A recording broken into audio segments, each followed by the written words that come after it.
Hello, Brockton. As you know, I'm Richard Ripley, the Bat Bus Guy and candidate for mayor of Brockton. Welcome to episode 27 of my show, Bat Bus Guy. Remember, you can go to my YouTube channel, Bat Bus Guy, and view 45 videos on my Facebook group page, Everything Bat Bus Brockton, or watch my weekly show on Brockton Community Access on local Channel 9 on Monday and Friday nights at 7:30 p.m. for information on my long continuing battle for bus safety for all Brocktonians. Tonight will be another in a series of my shows titled Brockton Votes 2025. Invitations are sent to all individuals running for office, as well as Mayor Sullivan in his capacity as chair of the Brockton School Committee and BAT Executive Director Michael Lambert. My guests tonight are Judith Nelson here, as she's candidate for Brockton City Council at large, and Jamal Brathwaite, he's a candidate for Brockton City Council for Ward 6. Our discussion tonight will be on the safety of Brockton Public School students who ride BAT buses to and from school, and the general public, including disabled seniors who rely on BAT buses to get around the city to go grocery shopping and to medical appointments.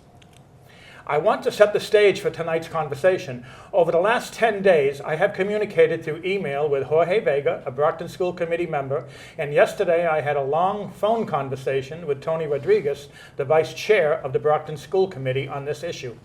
Also, 3 days ago, Dennis Weichel, a 71-year-old Brockton senior, became the latest victim of the dangerous, aggressive driving behavior of BAT bus drivers.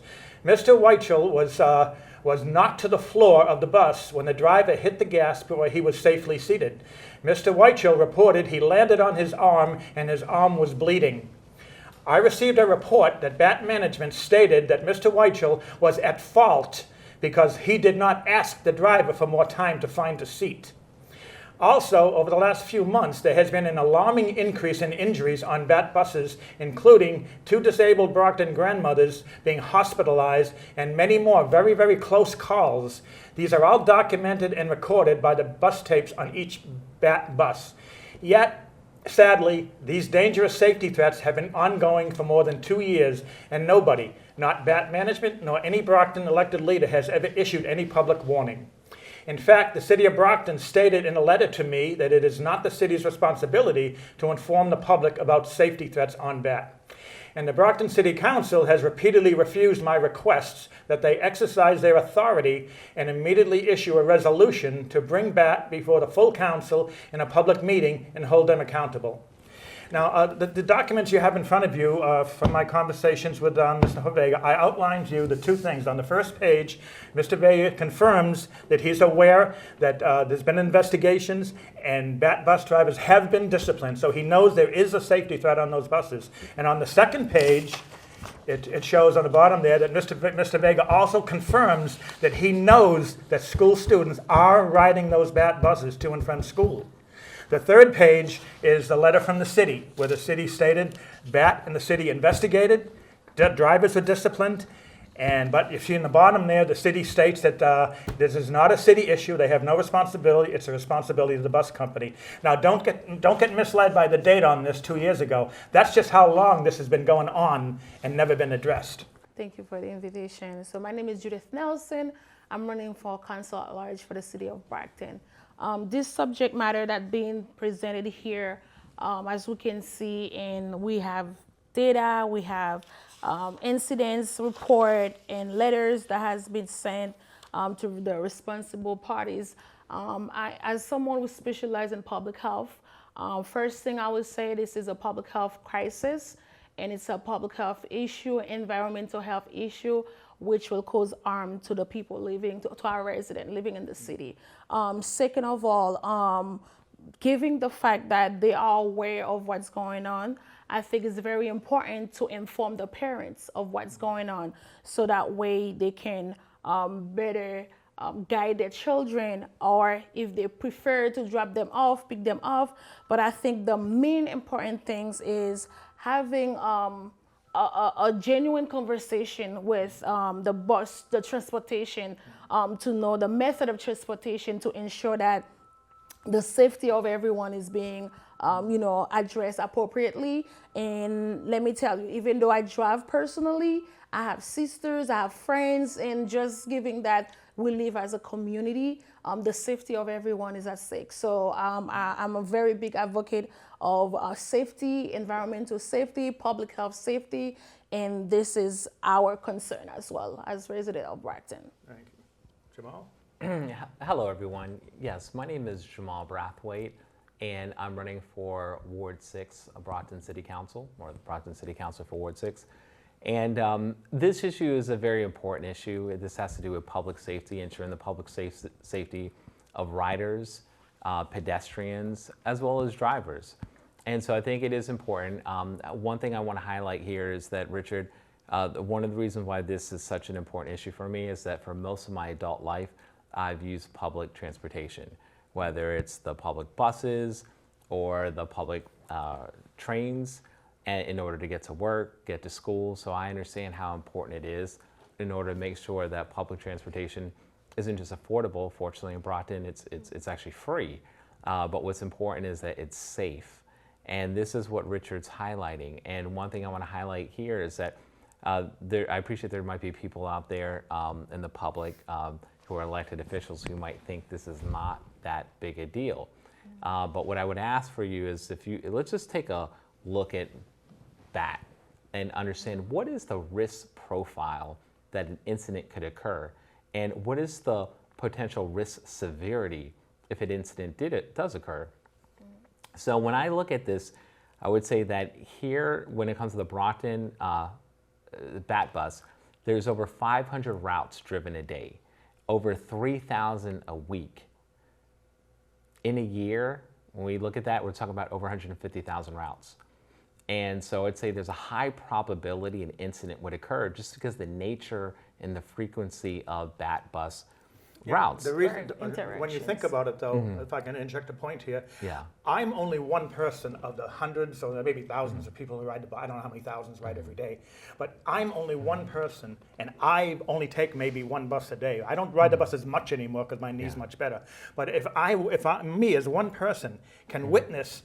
Now I think I'm up to somewhere around 125, 130 incidences, and they're all documented. Right. Imagine how many are really going on, because people don't, most drivers, most passengers don't know the law. Right. They think you get on a bus, the driver hits the gas, you fall on your butt. Hey, tough luck, that's the way it is. Right. It's not. There are state and federal laws and BAT policies that are there for you.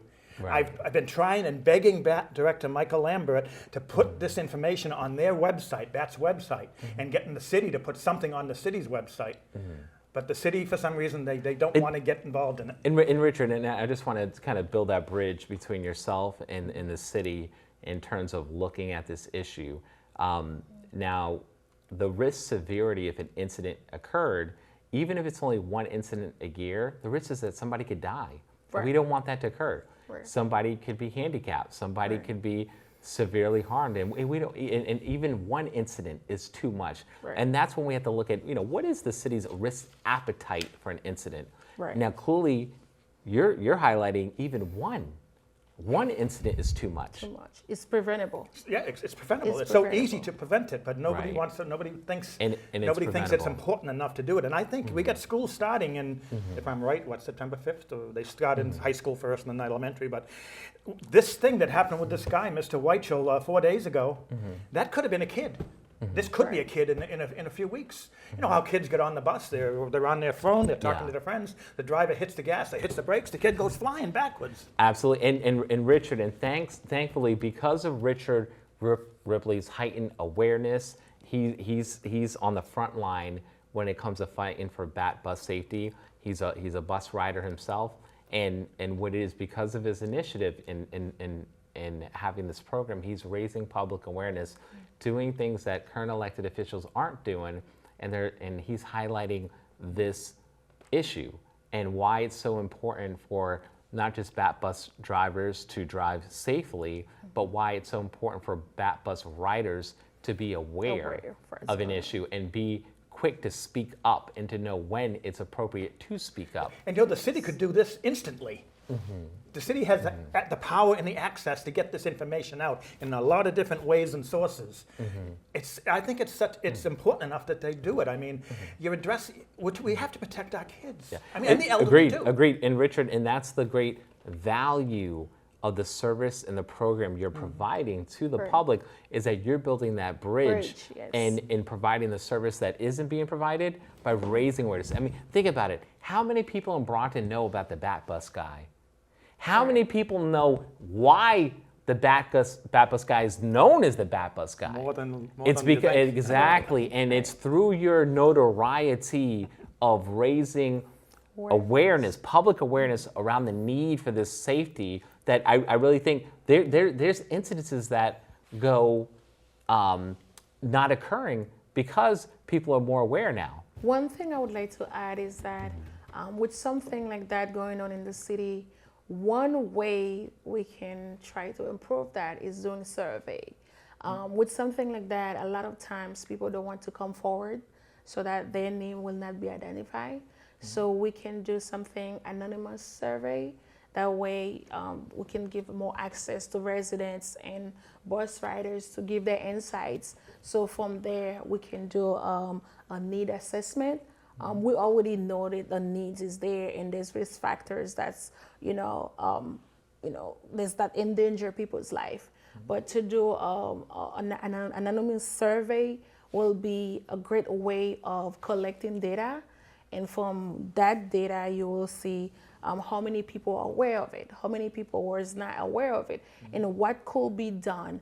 I think data helps us to see, statistic in real time, and also it will help more people come forward and voice their opinion as well. And we think it would be great to have more to reinforce the training they give to the bus drivers. That way we could be family, because it's here. One city is a diverse population. It's a beautiful population. The kids, the elderly, the very old, the very young, and the mid-age, we are all one. So as a city, as a community, I think it's very important that we safeguard the community, but most importantly to watch after each other, which is what you're doing. Now, think I it's a tried great to do job. that. In fact, Jamal knows, he helped me out. If that will create some kind of issue, they won't come forward. So I think that subject that's being presented, it's concerning everyone, and I think there should be action being taken, because it's only you. That probably we need to come as a force, right? So now you have me, you have Jamar, and you can have everyone running for city council, everyone running for any position to come together. So that way, the same way they have debate for candidates, we could have something open up to the public where we invite the resident to come in to be part of the conversation. Yeah, and just building on top of what Judy said, if elected as a city councilor, what I would do is I would pass a resolution to have the executive director of BAT come before the city council on an annual basis Giving and reports. just talk about BAT bus safety, talk about the volume of activity, talk about how staffing has changed, talk about what, if at all, an annual risk assessment take place by BAT. What does that look like? And the significance around that is, if, for example, you brought up the value of having a survey. done, right. And the value of a survey is it's an opportunity for that administration to continuously improve by taking feedback from the public, which you are definitely providing. And but now there's a mechanism in place where the city councils can listen and make sure that management is actually coming full circle with that survey. Reportable, even though they may not formally report to the city councilors or the mayor, still just the nature of having the conversation is an opportunity for the city councilors to set expectations around public safety, Right. and to create an environment where that management will know that this is something that they need to look forward to on an annual basis, this annual safety assessment conversation that the city councilors could promote. And right now, I appreciate it does not take place, but We got to get you elected. if elected, that's something that I would seek to encourage as a way to make sure that Another we see. another concerning thing that in my conversation with Tony yesterday, we talked about 45 minutes. And he was very nice. He was very honest, very polite, and we talked. And he explained to me that the school committee has no control over BAT. They can't tell the drivers what to do. They can't call up BAT management and say, hey, what's going on? I said, I understand you can't, but all I want you to do is give the parents the truth, what you know for a fact, that the threats are there. Drivers have been disciplined. It's been going on a long time. It's getting worse. Just to warn the parents. And he said to me that the school committee cannot act on that unless an actual student or a parent registers a complaint with the school department. But that's, I told Tony, I said, that's not going to happen because the parents and the students, they don't know what the laws are. They don't know they have rights to get on the bus. They don't know that the driver's not supposed to move the bus till someone sits. And they don't know. So how are they going to question it if they don't know what their rights are? They don't know. Everybody in our community is worried about public safety, Yes. and the public safety of their family. And so, but once again, I mean, this is where the value of the service you're providing to raise awareness regarding those risks, so that, you know, imagine if someone sees a near miss take place and now they feel brave enough to speak up because they know they're a part of a much larger following who's promoting BAT bus safety. Well, I get more and more people aware all the time because I get more and more posts about it. Right. But I've tried to get people to come on my show. In fact, Mr. Whiteshaw, I tried to get him to come on, but he said, he doesn't speak good English. He didn't go graduate high school. I said, well, he doesn't want to be seen. I said, I can put you away off screen somewhere, and they'll just hear your voice. Yeah. And you know, and everyone in the public has varying levels of appetite when it comes to, you know, engaging publicly, and we want to respect people's wishes and personal spaces, and, you know. I just want to make it easy for him. He wouldn't be right. seen on camera. He could be sitting over there, and they could still hear him. Right. No, completely appreciate that. But you know, you raise a valid concern and a valid issue. You know, we're all worried about BAT bus safety, and what we want to say is today is Friday, August 29th, and we all collectively want to wish all the children of Brockton Public Schools success. Yes. In this Definitely. success and safety and the greatest experience, public school experience possible. You know, the first day of school is September 3rd, and Richard, you know, wants to wish everybody success this year, as well as school administrators and teachers, and so we want to memorialize that by highlighting that the BAT Bus Guy is concerned. And my name, once again, is Jamal Brathwaite, running for Ward 6 City Council. Things that I'm also advocating for are the importance of improving the quality of school breakfasts and lunches in Brockton Public Schools. And why that's so important is that, you know, a great day begins by having a great quality meal. And we want to make sure our children are in school with the right mindset where they can learn and be the best students that America has to offer. And so that's why it's so important that they get a quality breakfast experience. Right now, when you look at the school food vendor agreement, you'll notice that it never went out to bid. That means there wasn't a competitive bidding process to choose the right vendor. What you'll also observe is that no city councilor conducted a review or evidence that they reviewed that agreement. And why that's important is because that's a 5-year agreement. Only the city council can approve the nomination of a 5-year appointment or a 5-year agreement, but no city councilor in the city of Brockton over the past year, over the past 5 years, since 2021, has ever conducted a review over the food vendor agreement. I think it's important, if you speak to many city councils, they'll say, hey, it's not their responsibility. They'll say it's a school committee's responsibility. But if they actually took time to read the agreement, they'll see it's actually their responsibility as well. As a city councilor, I'll enhance the city council by making sure that we know the things that we're supposed to do, such as conducting a review over that food vendor agreement, so we can make sure it goes out to bid and make sure our kids get the best quality breakfast and lunches. I was going to say, how many do they serve snacks or just breakfast and? Breakfast and lunch, and we want to make sure the kids have such a great experience that when they leave school full and not hungry. Now, some kids, that's the only meal they get, right? Exactly, and so it's even more, and you know what, this is an easy, quick, achievable win. We got over 14,000 young students who go to Brockton Public Schools. Let's make sure they get the best quality breakfast and lunch every day. So that's what I'm fighting for. It is a city council issue. No city council acknowledges it as an issue. I'm fighting to make sure it's recognized at the highest level in the city of Brockton. More than that, I'm also fighting to improve the quality of our roadways and improving the quality of our green spaces, parks and playgrounds. And we want to increase public safety staffing so we can reduce response times. Has the school committee got a full security staff now? I know there was short. Well, so good question. Now, so in the city of Brockton, when we look at it in its totality, over the past 5 years, the Brockton Police Department has been understaffed by at least 20%. So we only got about 80% of the force active at any point in time. That's an issue. So we got to address that. Now you might say, Jamal, how are we going to address that? I think there's about two things that we could do. One is that in the city of Brockton, we have an ordinance around giving priority to residents, and that's good, that's great.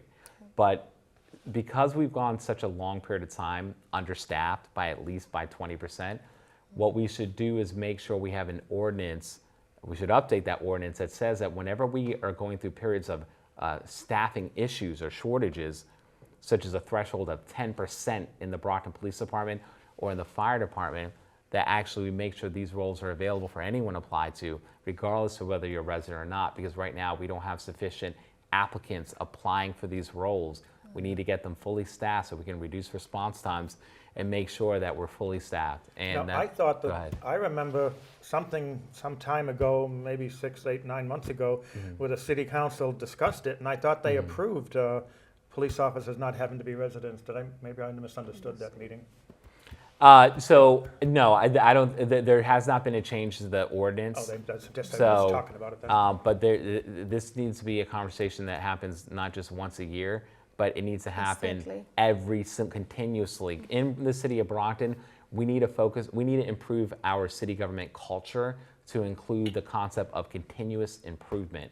In Brockton, we have too much like mediocre services that are provided, and you can see that when you look at the condition of our roadways, when you see the condition of our sidewalks, when you see the condition of our green spaces, when you see the fact that we have so many deficits taking place, not just in the fiscal year 23 with the school deficit, but even we had an ARPA deficit that was announced in February 2025. So the thing is that we need to improve our city financial management. That starts with the city councilors asking the right questions. One good example is that you'll observe that recently we just appointed a new city auditor, but that city auditor, when you look at the whole city audit department, we're paying over $1 million a year, but we got nothing to show for it. And right now we have a vacancy that exists. Our city auditor vacated the role, but then the mayor never advertised the role to the public to recruit new talent. Instead, what they did is they appointed somebody in-house who was the intern, who was hired as the intern 4 years ago. Now that the city auditor, we still have a vacancy that was never advertised to the public. So it's like, why are we not advertising that role to the public when Equal opportunity, when everyone have a chance to. So people have equal opportunity to apply, but also in Brockton, in order to improve our financial condition, we need to improve our city audit department. So one thing that our past city auditor acknowledged and recognized in 2025 during a city accounts committee meeting, I believe it was in February 2025, she said she doesn't know how many bank accounts exist. And the city council. How could she not know that? She's the auditor. Great question. And the thing is, this is the environment that the city of Brockton's been operating under for the past 6 years, where we have a city audit function that doesn't know how many bank accounts the city of Brockton owns. We have a city audit function that does not conduct annual risk assessments to identify where our staffing shortages exist. Do we have adequate policies and procedures in place?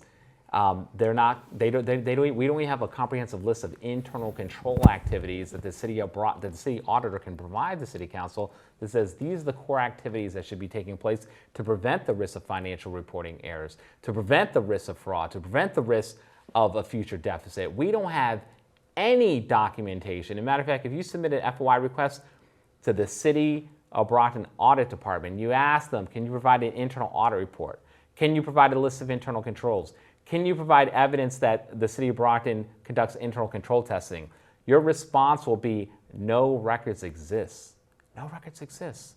Why would no records exist when the City of Brockton pays over $1 million every year for this function, but no records exist? And we got city councilors that have been on there. Then how can they go before the city council and say, exactly. did we get this amount of money here if there's no record of it? Exactly. It's a exactly. guess, and We need transparency. So that's where we're missing the transparency. We're missing city councilors that asking the right kind of questions. You know, we have city councilors, like, for example, I'm running for Ward 6. That councilor has been there for almost 10 years, and he's chair of the city accounts committee. So you would think he would be the one asking these kind of questions, but he's not. If you ask him, why didn't you review the school food vendor agreement, he'll say it's not a city council responsibility. But that's clearly where he's lacking an understanding of his own responsibility, because it's the city councils that are responsible for completing the final review of a 5-year contractual agreement. Right. Okay, do you want to take a few minutes to talk about your campaign and what you're Yes, trying to do? so I am Judith Nelson. I'm running for council at large. As I mentioned before, I'm a youth mentor in the city. I am a healthcare provider, meaning I provide services for senior citizens and individuals living with disability. As a real estate investor, what I will do if I get elected as your next council at large, as we know there's a lot of vacant building in the city, we can use that to reinforce the quality of housing for residents in the city, as well as answering some of the crises of our homelessness in the city as well. So I think giving a position is one, having the willingness, the heart, the desire to really transform the community, that's another one. So I have been doing that in the city, and I also do financial literacy, and we also file a petition so we can have financial literacy in every school in Brockton, right? So we want to do that to ensure that the next generation will be well-structured, well-equipped. They're going to be running the city in 20 years. Yes, in 20 years from now, they'll be the one taking our position, because that should be the motive, that should be the focus of equipping the next generation, so that way we can have a well-structured community. If not, we will be going through the same pattern over and over again with no change. So I'm asking for your vote.